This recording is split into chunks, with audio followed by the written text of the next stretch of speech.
శ్రీమాత్రే నమః. ఈరోజు 8వ శ్లోకం. అంతకంటే ముందు ఒకసారి 7వ శ్లోకాన్ని చెప్పుకుందాం. యోగయుక్తో విశుద్ధాత్మా విజితాత్మా జితేంద్రియః సర్వభూతాత్మ కుర్వన్నపి న లిప్యతే. 8వ శ్లోకం. నైవ కించిత్ కరోమీతి యుక్తో మన్యేత తత్వవిత్ పశ్యన్ శృణ్వన్ స్పృశన్ జిఘ్రన్ అశ్నన్ గచ్చన్ స్వపన్ శ్వసన్.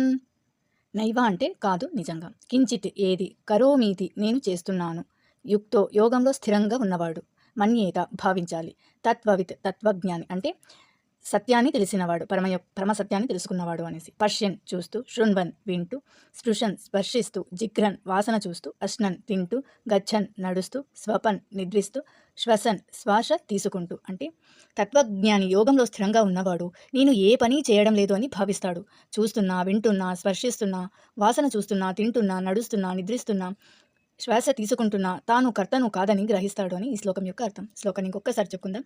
నైవ కించిత్ కరోమీతి యుక్తో మన్యేత తత్వవిత్ పశ్యన్ శృణ్వన్ స్పృశన్ జిఘ్రన్ అశ్నన్ గచ్చన్ స్వపన్ శ్వసన్. 9వ శ్లోకాన్ని రేపు చెప్పుకుందాం.